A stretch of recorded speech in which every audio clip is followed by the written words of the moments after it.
Hello everyone and welcome back to my channel. So my name's Katie and today I'm going to be doing my September wrap up. So hopefully this wrap up will not be an hour long like my August wrap up, but just in case, for all my long videos I do always have timestamps either in the description or in the like a pinned comment.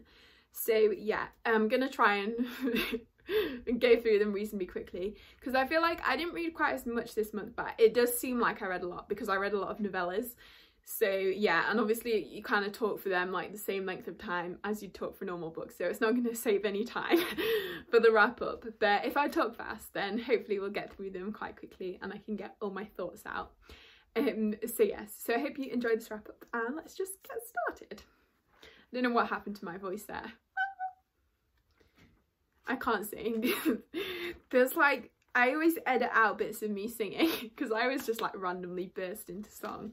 Okay, so the first book I read, well I actually read this in August, but I didn't include it in my August wrap up, so I'm including it now. And that is Frosthear 2, Escape from Aurora.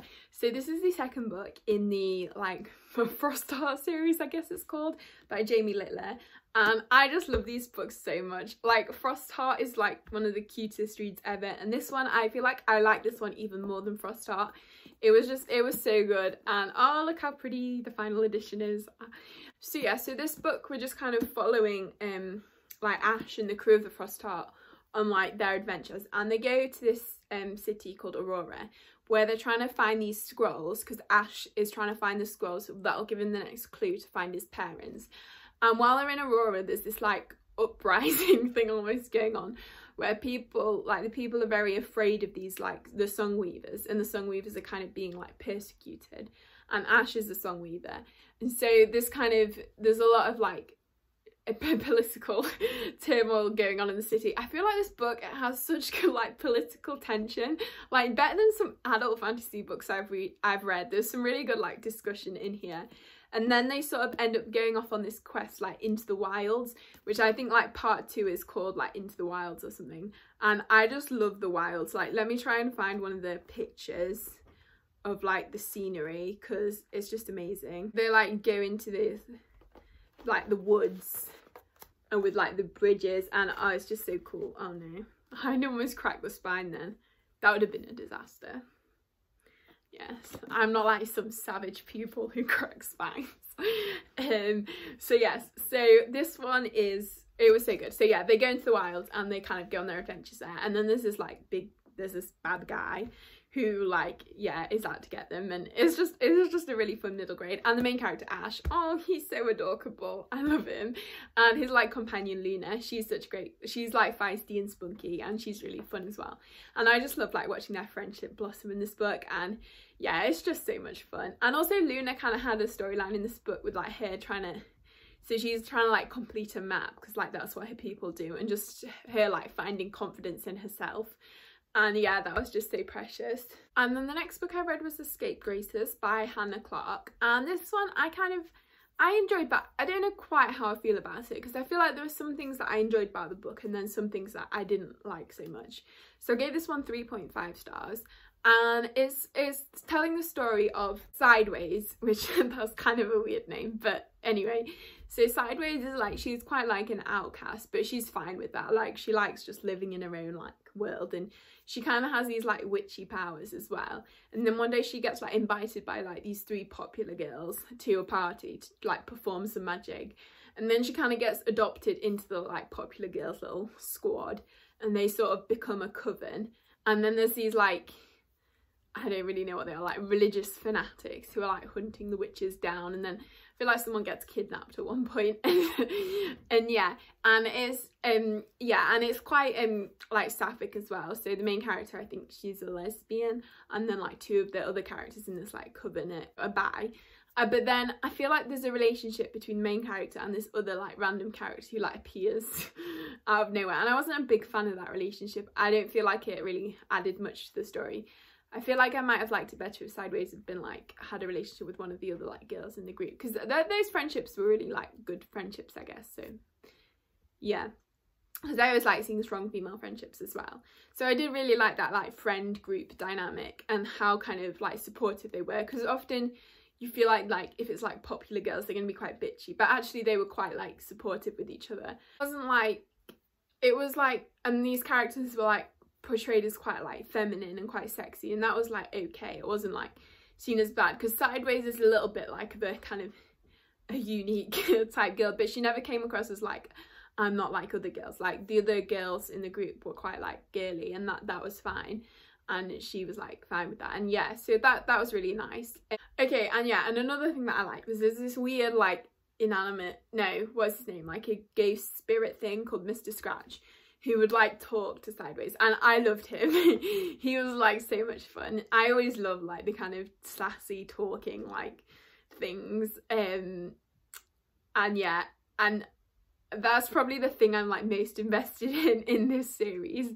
Yeah, so the thing that kept me from like properly enjoying this book, I think, was the writing. So it just kind of felt a bit like disjointed in parts. I feel like you would read a sentence, but then you wouldn't really understand what the sentence has said, or like there would be a sentence and then like it would kind of just completely change like topics the next kind of paragraph, and it was just a little bit weird. And I think that kind of took me out of the story a little bit, and just felt a little bit, yeah, like I couldn't quite connect. Like I feel like the characters were kind of there, but they just weren't quite like executed to perfection. But it is the author's debut book, so like that's fair. Also, like I said, I wasn't a fan of the relationship between Sideways and this other character called Madeline. It just, yeah, there was like no development. She just like kept popping up out of nowhere when she was needed for the plot. There was like, I feel like if the book had just been a bit longer and given them a bit more relationship development, I might have liked it a bit more. But yeah, so that's my thoughts on that one. Okay, so then next I read like a short manga called There Are Things I Cannot Tell You, because like I feel like Tammy and Ruin read this and really liked it, so obviously I had FOMO, so I had to read it. And I really enjoyed this one. It was cute, and it's like these two boys who are like they're just going about their lives, and they're like friends, and then they're kind of, one's in like a bit of a toxic relationship and the other one thinks he like shouldn't be in it, and then they kind of realize that they were meant for each other all along. But also this book was smutty, and I didn't even know mangas could be smutty. I wasn't expecting that. I was like, well, there's a penis. Yeah, so bear that in mind if you're thinking about picking the book up, because yeah, I was not expecting that. But also it was a kind of cute story, so yeah. Yeah, apparently there's a whole genre of smutty manga, so you know, that's a new side of myself to explore. Okay, then after that I read Queen of Vaults, which is the third book in the Ace of Shades series. So I have the first two here, Ace of Shades and King of Fools. And then I read the arc of Queen of Vaults, but I believe it's out now. And I would highly recommend picking up the series if you haven't already, because it's so much fun.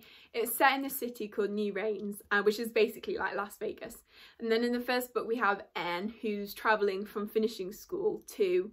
She travels to New Rains to try and like find her mother who's gone missing. And when she's there, she like recruits this kind of, I don't know what Levi is. He's like a gang lord, but he's not really. He's a puppy. But yeah, and then they like team up and they trying to find her mother, but then they also get embroiled in this like shadow game thing, which is where like there's this game of cards that like kills its players. And then they get invited to the game and they have to try and solve this mystery. And there's all sorts of like city politics going on. As the series goes on, like in the later books, you get a lot of different characters. So in the first book, like it's just Anne and Levi who have POVs.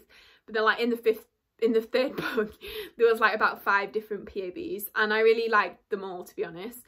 I feel like even like Anne and Levi were maybe my least favourite POVs in Queen of Vaults. But I still like them as characters. But then there was just so much good like political drama and tension, and then there was like some good like relationship angst, and then there were some characters who would the characters who like in the other 2 books were like good guys, but then in this book they kind of had like a crisis and kind of went to like the dark side. And that was super interesting to read. And then there's also characters who are kind of on, it's not the dark side, characters who are on like the villain side, but they're kind of realizing that maybe the villain's wrong. So there's this character who's like, he's quite in love with the big bad guy, but he slowly realizes that actually this guy is wrong and he's been like relying on him his whole life, but he's trying to like break free of that. So I really like that storyline. And there was actually something that happened at the end of King of Fools that I forgot about, and having him brought back in this book like so hard, and all the characters kind of grieving, and just I'd forgotten, and then it like just hit me all over again.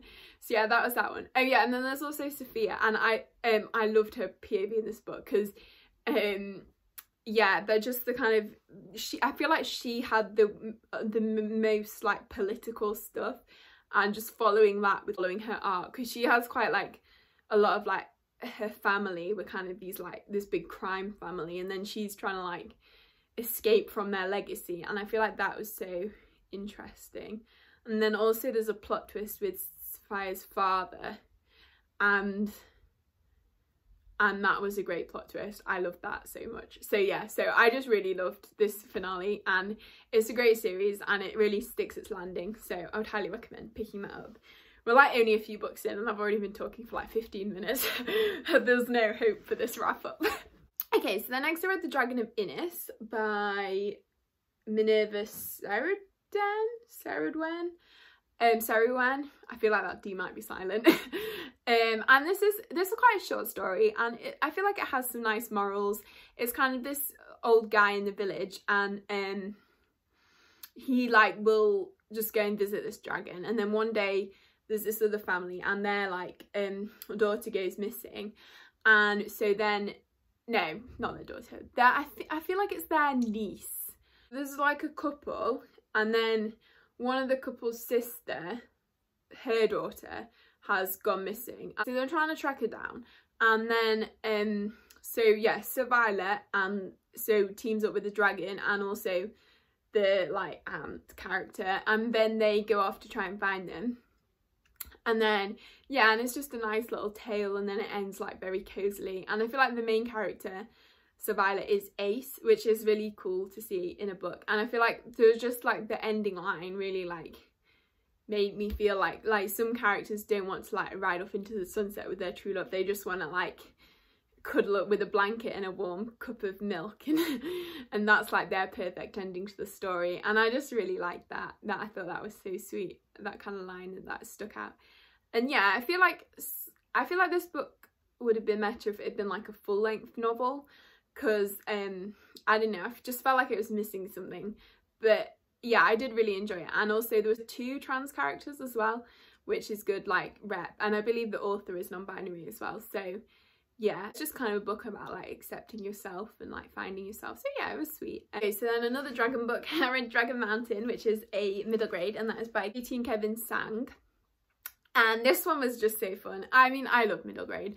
And in this one, we're kind of following these 4 characters, and they're at this like camp. They go to this camp in the middle of like nowhere in China, and then they have to, so they're like exploring one day, and they come across this like mountain, and they like manage to like enter it through this like secret portal. And when they're in there, they find these 4 dragons who like have been, so the dragons have been like locked out of the dragon realm by this like evil dragon. And then the 4 humans have to like bond with the dragons, because they all have this like certain like character traits, so like wisdom, or like I can't remember what the 3 are, like loyalty, leadership, that kind of thing. And then so they each bond with their dragons, and then they just go on these adventures to try and like save the dragon realm from this like evil dragon. And it was just so much fun. There was so much like yeah, I just loved all the characters. They were such a good like little friendship group, and then the dragons were so cool. I always love it when there's like talking dragons. And just kind of, they were good. I feel like the dragons were kind of like almost the like wise ones, and they would kind of encourage the like characters to sort of like bring out the best in themselves. And yeah, and that was really sweet. And then the like friendship group was so cute. So yeah, I really enjoyed that one. The next are Dead Dudes, which is, it was a graphic novel. I just requested it on NetGalley because it looked funny, and it was kind of fun. It was like these 3 like ghost hunter like dude bros, and they go to like the most haunted place in the world, and then they get killed, and then they become ghosts. So now they're haunting this like most haunted place in the world. And there's quite a lot of like ghost politics in this like house. No, it's not a house. Like this, I feel like it's a prison yeah, it's a prison where they died, and then like a year later they're like competitors, so this other like ghost hunting squad come to check out this like location where the dead dudes died, and then the dead dudes like are haunting them. I think like the ghost bros, that's what they're called. So the ghost bros like haunting them, but then the ghosts who were there already like turn evil, and they're trying to kill the actual humans who are alive, and it all just kicks off, and then the ghost bros have to decide if they're gonna like save them, and it was fun. But I feel like my criticisms were I didn't like the art style really. The amount of times the word dude was used was ridiculous, like literally every other word. I was so fed up with it by the end. It just I always do that and then my fringe gets messed up.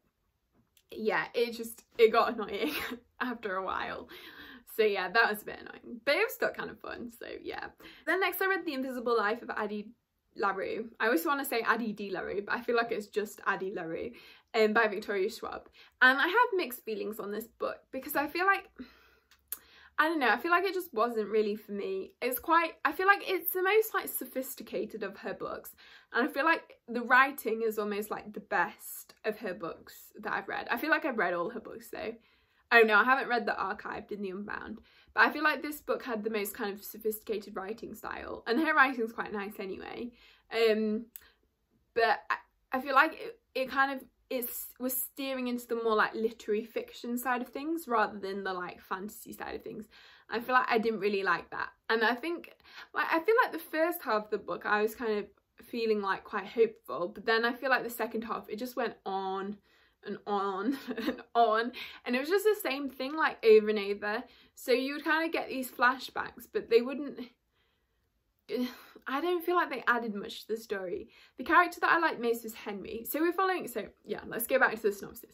So we're following Addie, who when she's like is in the 1700s, and she's due to get married that day, but she really doesn't want to get married, so she goes into the woods and makes this deal with the devil. I don't remember exactly what deal she makes, but it results in everyone forgetting her like as soon as she leaves them, so they just forget she's ever been there, so like no one can remember Addie or anything. And then and then it just kind of follows her life. So you have this one story like timeline where it's just Addie like trying to survive. I feel like that was the most interesting part of the book. So like the start flashbacks when she was like in the village, and then when she went to Paris and she was trying to like make her own way while no one was like remembering her. I feel like if the book had just been like about that, and then her kind of like, I don't feel like we needed the present day stuff. I didn't really like the present day stuff that much. Well, I did like Harry, but yeah. So anyway, and then it keeps having these interactions with Luck, who's like the devil character, and he was like my biggest frustration with this book because he had so much potential. Like he could have been an amazing character. He could have had like a fascinating backstory. Like I feel like even if we just had his POV, that could have like improved this book immeasurably. But he was just like a nothing character. He was just there, I feel like, to have these like quotes of like banter, because there would be these like this really like scenes of like this like sharp dialogue that was like really kind of like seductive, but then it would be there, but it would be out of nowhere. You would just like get this scene with this like dialogue between Luck and Addie, who was like very seductive and stuff, but it just wouldn't make sense. I don't know, I feel like you then didn't really see Luck and Addie like actually have this relationship. It was just, they would just like have this interaction, and then that was kind of it. And I feel like it was just there to be in the book. It almost felt like those scenes had been written and then just put into the book. I don't know if that makes sense, but that was kind of a big frustration I had with that. And I feel like if we'd had more of Luck's character, that might have made a bit more sense, especially his actions towards the end. I feel like were a bit, I don't know. And then I feel like Addie's actions towards the end made sense, but I also wasn't the biggest fan of the ending. Just the relationship was just, yeah, okay. And then the present time, Addie meets this new character called Harry. Or was he Henry? I feel like he might have been called Henry. I can't even remember his name, and he was my favourite character. I think it's Henry actually. And so then, yeah, and he's like this bookseller living in a bookshop. He doesn't live in the bookshop, he works in the bookshop. And him and Addie kind of meet, and then they have quite an interesting interaction, so that sort of goes from there. But then, yeah, I feel like Henry, who knows, whatever his name is, Mr. H, we'll call him. So then I feel like Mr. H was the most interesting character, and I liked his arc, and I liked his ending. I liked that. So yeah, he was probably my favourite like part of the book. And then yeah, and Addie, I didn't really like her that much. She just felt very like, when like there's an old immortal character, I like them to be more like, I don't know, like they were kind of the originals from the Vampire Diaries. I feel like they're a good like example of what I would like an ancient character to be like. And I feel like Addie was just, she was kind of like a manic pixie dream girl, very much like kind of almost, I don't want to say not like other girls, but like that kind of vibe, I guess. She just felt like a kind of special cookie. I don't think that's even an expression, but it just felt like she was kind of like edgy, but I don't feel like that helped her character. I feel like there were elements of her character that could have been, yeah, I don't know how to say it, like phrase it, but that was just kind of my feelings. So yeah, I also talked for a long time about that. So then next I read As the Shadow Rises by Katie Rose Poole. So this is a sequel to There Will Come a Darkness. And this is actually a really fun like YA fantasy series. I really enjoy it. It's kind of set in this like prophecy, and there's various characters. There's a bit of like necromancy going on, which is super cool. I really like the like character interactions in this book. So in this one, the kind of characters are split into like 3 separate sort of pairs, and I really liked each different pair and like their dynamics, because there were really some unexpected ones. So there's like Jude and Anton is like the kind of prophet guy, and then Jude is like his bodyguard, and that's a really interesting like dynamic there, and their like blossoming relationship was just, oh, that was so cute. And just, yeah, I was very invested in them. And then you have Ethera, I feel like is how you say it, and then this Illyra. And Illyra's like the bad guy in book 1, but then in this one he's kind of ends up with Ethera. And their dynamic is so interesting and so good, so I really like that as well. And then you have Bere, who is like, she's quite poorly in book 1, and she's this thing called a revenant, and so she's basically dead, but she's been brought back to life, but she needs to like feed on souls to survive. So but she's run away from her sister because her sister's like killing people to help her survive, but she doesn't like that, so she's kind of gone away. And then she ends up with this other character called Hector, who also has a role in book 1, but then, yeah, and their interaction is really interesting as well. So yeah, so we've got all these like new dynamics, which I really enjoyed, and then there's just like a really interesting like plot going on. There's a character from book 1 that I feel like didn't have a huge role in this book, but I feel like they were kind of almost like the filler chapters, but I feel like they might have a bigger role in the next book, and they did have quite a big role in book 1.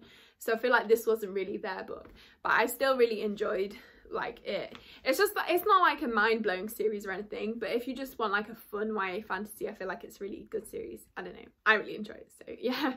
Next I read Fullmetal Alchemist Volume 3. This one, I don't want to say it was fun, because it wasn't. It was heartbreaking. Because in this one there's the Lieutenant Colonel Hughes storyline, and I remembered it from the anime, and oh my gosh, I can't cope. And yeah, and I just love this series. Like this book again, this like installment, is that the word, again, just really like expands on the world and the like evil characters. I love Lust and Envy. I love them. I just feel like I'm enjoying this series so much, and I'm so glad I decided to read the mangas. And yeah, so that's all I'm going to say about that one, because I'm going to keep it snappy. But yeah. Okay, so then next I read Planetfall by Emma Newman, and I really wanted to like this one because I'd heard good things, and the cover's really pretty, but I just didn't enjoy it. Like, I couldn't even tell you what happened. I just couldn't follow it. Like, the only thing I remember is the main character had like a hoarding disorder. So they were a hoarder, and I feel like that was the only like element of the plot that I actually got, and that was the only like thing that kind of I liked, and that was interesting to see that kind of representation, so that was good. But yeah, and I was paying a lot of attention to the audiobook, but I just couldn't follow it. I don't know what it was. I don't know if it was the writing, but yeah, it just, I don't know if it just wasn't clicking in my brain. I don't know, it was weird. But yeah, I don't know what happened. Yeah, I don't know if it was just the names or what, but yeah, that was, so I gave that one 2 stars because I just didn't really know what was going on. And I was trying to pay attention, so I feel like it wasn't that I wasn't paying attention. So I feel like it was kind of a bit of a flaw of the book. So yeah, that's kind of stopped me from enjoying it really. So yeah. And then I read Goldilocks, which is by Laura Lamb, I think. And I really enjoyed that one. Gave that one 4 stars. So that's like a sci-fi book. I feel like this one had a really, really great gaslighting storyline. The villain is so interesting, and her relationship with the like protagonist, Naomi, is also really interesting.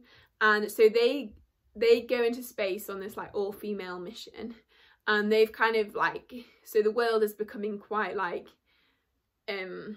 misogynist, and the women are being like sent back to their homes, and they're being like slowly phased out of jobs and stuff like that. But these 5 women like escape and they're trying to go to this other planet on this mission, but then things like mysteries start coming to light on the ship, and things start happening, and it's a bit, and then things start happening back on Earth, which the fact that this book was written in 2019 is a bit scary, because there's this massive like plague storyline. Well, not plague, what is it, virus, I guess, virus, yeah, that kind of thing.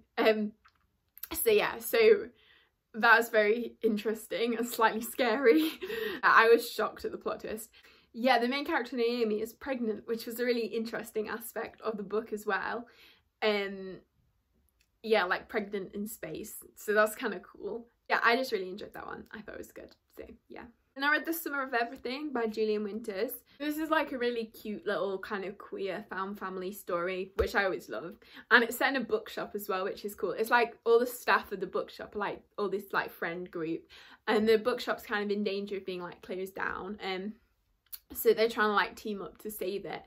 And the main character, Wes, he's like just trying to find himself, and he doesn't really know what he wants from like life and university, and he's just trying to like take the summer to like work things out, I guess. And then his like best friend Nico, and then Wes kind of has a crush on him, but then Nico's quite oblivious or something. And he thinks Nico's oblivious, but like everyone else thinks it's obvious. And yeah, their dynamic is really cute. And then there's just this whole like group of friends in the shop, and it's just so like, feels so like welcoming, and you feel like you're there with them. And just the kind of like California, I think it's set in Santa Monica, which I think is part of LA.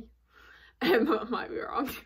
And yeah, it just feels so like beachy, and it was just really fun to read. Yeah, I gave it 4 stars. It was just, yeah, I really like Julian Winters' books because I loved Running with Lions, and I feel like they touch on some like important topics as well, kind of like around race and stuff. So I enjoyed that. If you're looking for like a cute contemporary, yeah, that'll just make you kind of smile and feel comforted, then that's a good one. Then after that I read Ironheart by Nina Varela, and this is a sequel to Cry as War, and I really enjoyed this one. I didn't enjoy it quite as much as Cry as War, I don't think, and I feel like that's maybe because Cryer and Ayla were separated, but then as soon as they like were reunited, I loved it so much. And Cryer in this one is like trying to infiltrate the humans, and that was so funny. Watching Cryer like trying to be human. I think Nina Varela put like a meme that's like, Cryer's like, what's up humans, it's me, your boy. And that was so funny. And I feel like this book did quite well with the like politics and stuff, and I feel like I would have benefited maybe from rereading Cry as Well beforehand, because I feel like some of the things, I think maybe it took me a while to get into it because I was trying to like remember what had happened in the first book. But no, I really enjoyed it. I love the dynamic between Cryer and Ayla. They're like one of my favourite couples. And the ending, oh, it was so cute. And yeah, I just really liked how everything wrapped up, and just the whole like climax of the book was fantastic. Like the second half of the book was 5 stars easily. I feel like it just took a while to get going for me, so that's why I gave it 4 stars. But yeah, no, I really liked it.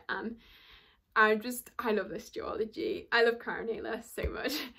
But yeah, it was a little bit of a slow start, but then yeah, once it got going, I really liked it. So yeah. Okay, so then after that I read Cemetry Boys, which was another really great book. I think I gave this one 4.5 stars / 5 stars.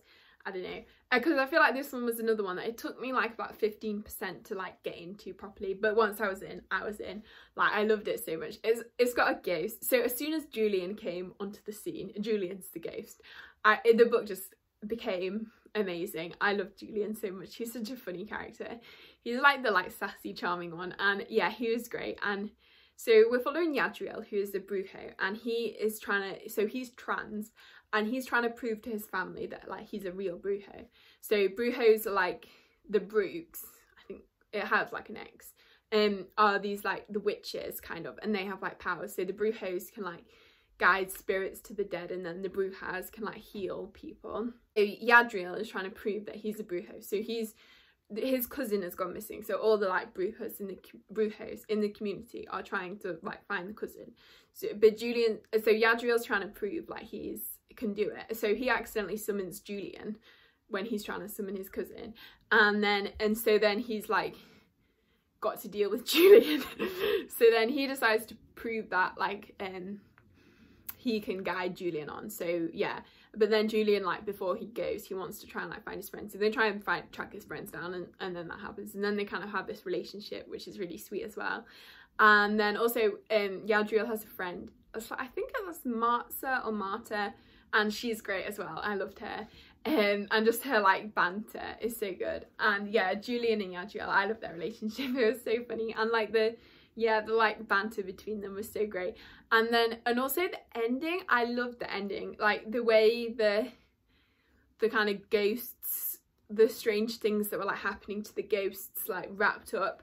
It was very interesting, and also watching Yadriel like realise about who he is, and like he doesn't have to prove himself to anyone, and I really liked that as well. So it had a really good like characters and like moral almost, but then it also had a really good plot like towards the end. So yeah, I really enjoyed that one.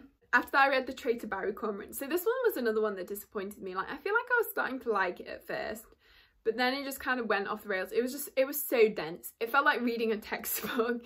Like so Barry was kind of, she like, when she's young, and then these like the kind of empire, the masquerade it's called, come and like I think so she has like 2 fathers and a mother, and they come and like they kill one of her fathers, and then I don't know what happens to her other father, but then her mother is like on her own or something, or maybe one mother and one father is left. But then Barry gets like put into this school where she's like trained to be this kind of military person, but she's actually like, she's almost like becomes the spy.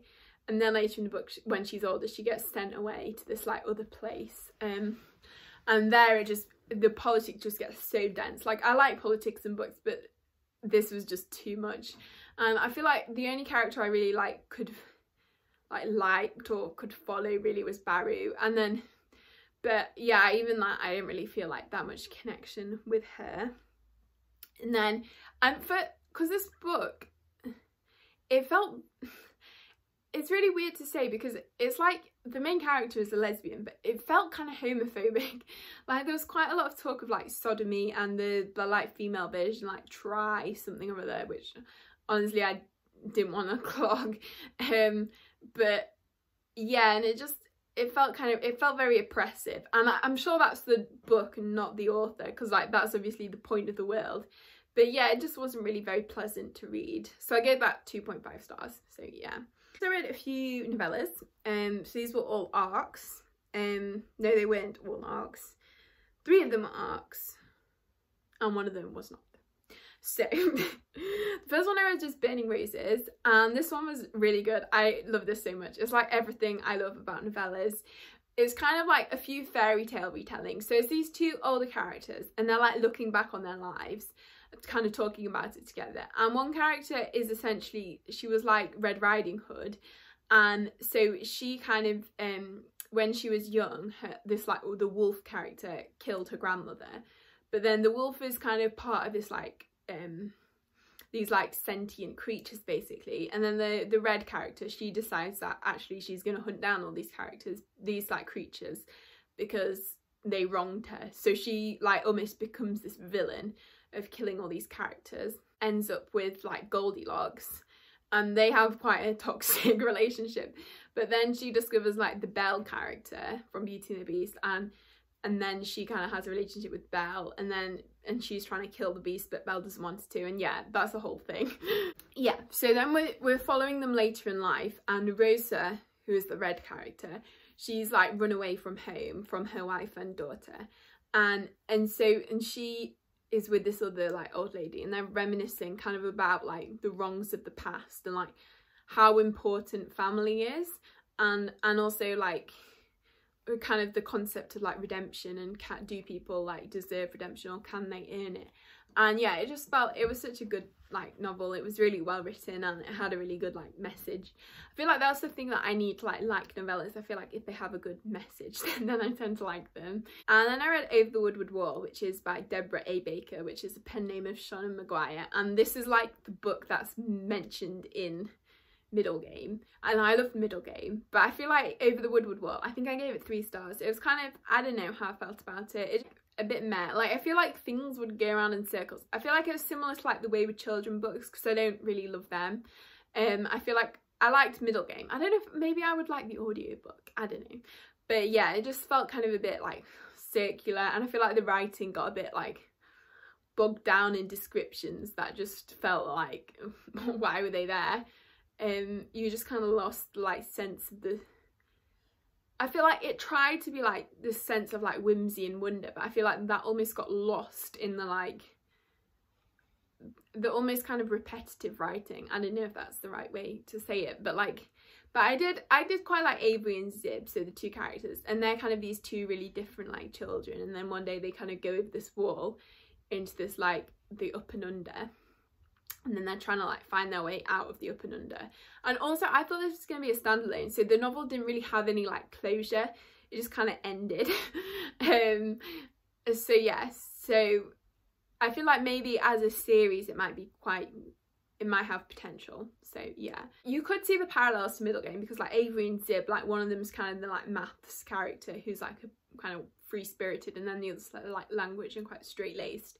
So I guess you can kind of see the parallels to like Roger and Dodger there. But yeah, I didn't like it nearly as much as Middle Game, unfortunately.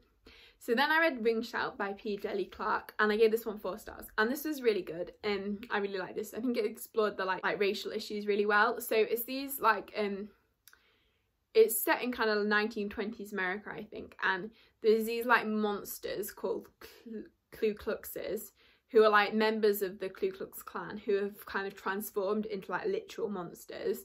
And the main character Mars, she hunts down these monsters with her like little team of friends, and she's trying to like defeat these monsters. And then this like butcher guy comes onto the scene, who's kind of like almost like the controlling force, the like really evil one. And she's trying to defeat him, and in order to defeat him she has to kind of deal with some of her like past trauma, and she kind of realizes that like feeding the cycles of hatred isn't really going to do anything. It's just going to make them into the monsters instead of these like clans, because that's what the like butcher guy wants. He wants the like hatred and the kind of rage that like black people feel to kind of fuel that. But then Mars kind of realizes that actually that's not good, and they should use it for like productive means rather than like destructive means.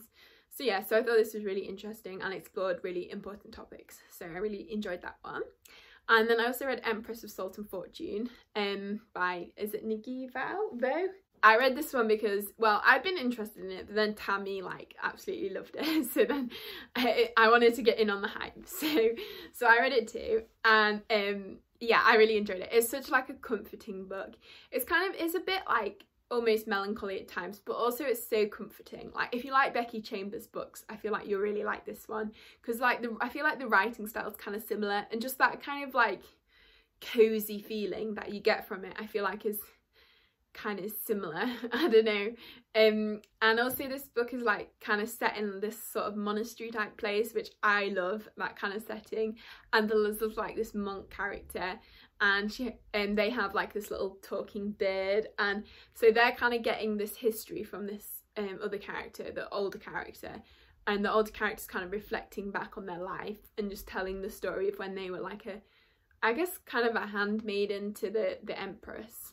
The Empress had been like exiled, and I feel like it's just kind of an interesting story about like how women are treated, and like women kind of taking their like fate into their own hands. And also just, yeah, but just the writing was stunning, and it just felt like, yeah, like a warm hug. So yeah, I really enjoyed that one. I feel like there's not a lot I can say about it because it didn't have a huge plot really. It did have a plot, but like I was just more there for the characters. They're so precious. I love them. So yeah. Okay, so the next I read Prime Deceptions and by Valerie Valdez, and this one first of all I had no idea this was actually a sequel. So I read this one first, but I still had so much fun reading this. Like if you're looking for just a kind of fun sci-fi, then this one's really great. It has like telepathic cats, which I think was why I wanted to read it, and I'm definitely going to go back and read the like first book now. I think it's called Chilling Effect.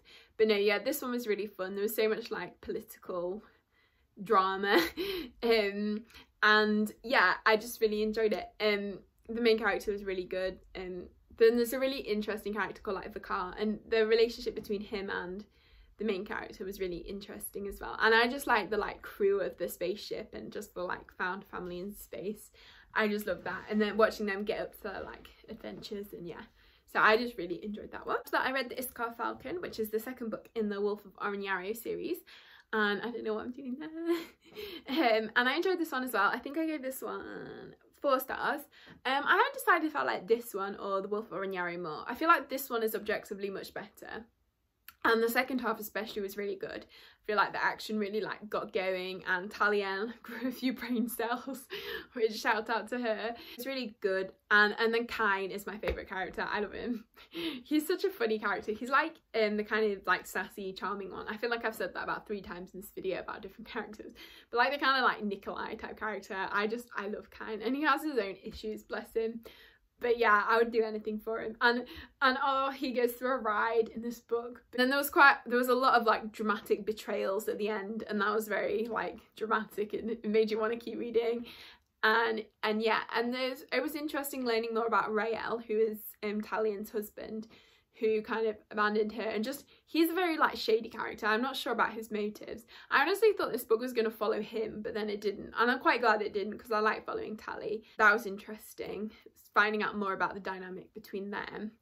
And then Aros, is it Aros or Aru? Anyway, the bodyguard character, I don't like him. He can go. So yeah, he was annoying, so yeah. I feel like he had one moment in this book where I started to like him, but then I didn't really like him. So yeah, I'm a Tally and Kine shipper.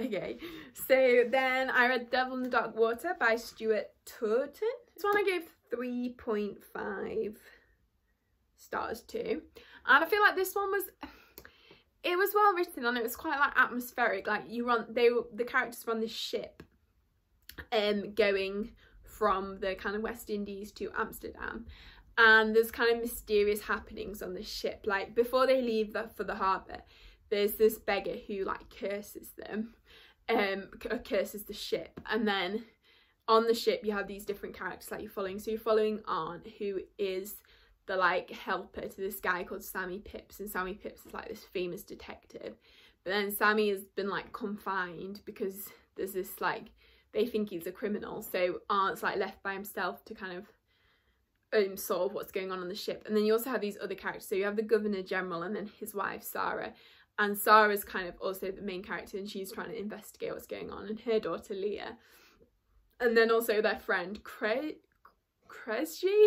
I'm not quite sure how you say it. She was my favourite. I loved her. She was like kind of the like, yeah, she was just like, I loved her. How to describe her? She's like, she's quite like fierce and like confident in her kind of sexuality and like being like a powerful woman, especially for the time it was written. No, not for the time it was set, rather than, yeah, because it was written like this year or whatever. But yeah, the time it was set, she's very like feminist kind of woman, so she was great. And I really liked her friendship with Sarah. I feel like it's Sarah. And yeah, and I love Leah as well. She was a great character. But I feel like this book, where the like downfall was for me, is it focused way too much on the characters I didn't like and not enough on the characters I did like. Because there was some other characters as well, like the boatswain and all the like sailors and various. And I feel like I would have liked it so much better if it focused on the more like interesting characters like Cressy. If you know how to pronounce that, please tell me. And Sammy. I feel like they were the most interesting. But actually, I can kind of see why they didn't have as much like POV time with the ending. But yeah, I did actually really like the ending. I feel like it was quite interesting how it was done. And I feel like it made you think like who you would kind of be rooting for. But also I don't know, I feel like the kind of twists I wasn't that sold on, like the kind of creepy aspect I didn't really like. It wasn't creepy, and then like these murders kept happening on the ship, but I just felt like I wasn't properly invested in that really. So just the mystery element wasn't quite there for me. I feel like, yeah, it's like the kind of thing where you're like, oh, that's it, when it all gets revealed. So yeah, I feel like about that. But, and also Arn was just, he was very boring. I didn't really like him that much. So yeah. So then I read An Unkindness of Ghosts by River Solomon, and I really enjoyed this. Well, I didn't enjoy this one. I feel like it was an important book to read, and we have a really good discussion on it actually on Rue's channel. So I'll leave that down below because this was our book club pick. So if you want to watch that, then feel free. I'll leave that in the description. But I feel like this book, it wasn't enjoyable to read, but it dealt with some really, really important topics, like kind of around racism, systemic oppression. Just very powerful, and I had a lot of really kind of powerful like quotes that River Solomon wrote. But yeah, I feel like the overall kind of arc of the book wasn't really a book you read for like enjoyment. It was more of a book you read for like, not education, but like kind of almost speculation. Like, it was a really good book to discuss, and I feel like after the discussion I almost felt more positive about the book. I feel like the characters, I liked some of the characters, but I wasn't completely sold on like all the characters. I think it's an interesting read. So yeah, that's that one. Then I read Ship of Magic by Robin Hobb, which this one I really enjoyed. I gave it 4 stars. It's quite an epic book, and I love the kind of like merchant family, and it's set like on the sea, and it's kind of cool. I feel like you could tell it was written like in the 90s because there were some like questionable scenes, but yeah, I did really enjoy it. So we're following the Vestrids, who are this like family of traders, and they have this thing called a live ship, and these live ships are like sentient ships basically. And the live ship trader families have this like special deal with the Rain Wild people, who are like these mysterious like magical people. So if you have a live ship, then you have the secrets to this trade and you can like get rich. And the Vestrids are kind of struggling, and we're following various different members of the Vestrids family. So following Althea, who's like the daughter of the main guy, but then the main guy dies at the beginning of the book. So yes, we've got Althea, and then Keffria, who's Althea's sister, and her husband Kyle. I don't like Kyle, he's very rotten. But yeah, so Kyle's like the son-in-law. And then also they're Keffria and Kyle's children, so Wintro. I love Wintro. He's so precious. He's probably my favourite character. And his like arc throughout the book, oh, I loved him. I don't want anything bad to happen to him in the next book, but I feel like he's going to. And then Malta, oh my god, you feel like the main villain of the story is going to be like a proper villain, but then there's like this 12-year-old spoiled kid. And then another kid who I can't remember the name of, but he's not really important in the book. He's just like the younger brother. He's like about 5 or something. And then you have Veronica, who is the main guy's husband. I can't even remember the main guy's name because he's like hardly in it. But yeah, and well, Veronica, Keffria, and Wintro, they're my favourites, because I really like that storyline with Malta. I don't like Malta, but I felt like that storyline was really interesting. And I love Veronica. She reminds me a lot of Navani. So yeah, I love that. And then yeah, on the ships, and then their live ship called the Vivacia. So when the main guy died, well, the like patriarch dies, and then there's this big, so Althea thought she was going to inherit it, but then Kyle like inherits it and kicks Althea off, so Althea gets like sent away. But then the live ship won't like obey Kyle, so he gets Wintro to try and like bond with her. And then you have also this other storyline. Well, you have this one like random bits where these like sea dragons, but I didn't really follow that or see why they were there, to be honest. So you get them, and then you also follow Kenneth, who's this like pirate, and he's trying to become the pirate king. And then eventually their kind of storylines coalesce. I liked Kenneth at first, but kind of as the book went on, I didn't like him quite as much. Especially with slight treatment towards women. But yeah, I liked his relationship with Sulcor. He was like the first mate. They were kind of like an old grumpy couple, even though they weren't actually a couple or anything, but just their like dynamic, it was quite funny. So yeah, so I enjoyed that one. It felt very like epic, like a really big kind of series, and I'm glad I read it. I'm gonna carry on with that series. Then I read Unconquerable Sun, so this one by Kate Elliott, and this one actually really surprised me with how much I like it, because I think I saw like a bad review before I read it, but then I actually really enjoyed it. I feel like it follows, so we're following, so the character, the like titular character, Sun, I feel like she's not like the main character. The main character is a girl called Persephone, who is part of this like Lee house, and the Lee house are like the kind of, they do all the like extrajudicial government work, so they're like the shady ones, and she's like tried to escape from her house, and so she's gone to this like military training academy, and her brother Percy was sent to Sun to be like a companion to her, because Sun's the princess. But then Percy dies, so Persephone has to go and become one of Sun's companions, and then so they kind of team up, and all this like political drama starts going on. Like, so Sun's mother is like the queen, and she's marrying someone new. So she's marrying someone in the Lee family, and there's like various conspiracies going on there. So Sun kind of ends up on the run because they think someone's trying to kill her. And there's this like enemy empire called the Fen Empire, who they're like, the empire, can't quite remember the name, that like Sun's mother controls. They're trying to fight them. So there's also that war going on. And then there's like empire drama with this like Lee house, and also Sun's father, who's kind of out of favour with the queen, because the queen has like multiple consorts. So Sun's father has kind of his own agenda. But then yeah, Persephone is the one who we get the most like POVs from, and she was definitely my favourite character. I loved her so much. She was like so effortlessly cool, and I would just love to be her. But then we also have this other character who's like this Gatoi soldier, who they're like they have like neural pathways like embedded in their skin or something, so they almost seem like half kind of robots or something. But yeah, he's a really interesting character, and I loved him. I think it's called Zizu, and yeah, he was like Rong Hordak basically from She-Ra. Yeah, I loved his character. I always love him though. So yeah, I really enjoyed him. Yeah, and it just really surprised me with like how fun it was, and I had a great time reading once I got into it. I feel like it took me like 10% to get into it properly, but after that I loved it. Final book, we're ending on a banger here, and I'm not really going to talk about this one. I'm just going to refer you to my video on it, and that is Kissing the Coronavirus. Yes, I do not know why I read this. It just was kind of doing the rounds on book Twitter, and then I felt I'm gonna read it for fun and do a video on it. But yeah, so I gave this one 2 stars, and I can't lie, I actually enjoyed it. Like, I enjoyed the reading experience. Like, it was objectively a very bad book. Like, it's only about 16 pages long, and yeah, it's wild.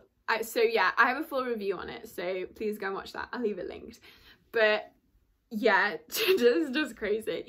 But it was fun to read, like, just with how ridiculous it was. Yeah, so that's that one. So I hope you enjoyed this wrap up. The raw footage is unfortunately over an hour, so I didn't meet my goal, but hopefully I'll edit it down, so there's always hope. So yeah, if you enjoyed the video, please give it a like and consider subscribing if you haven't already. And I hope you're all having a great day, and I will see you next time.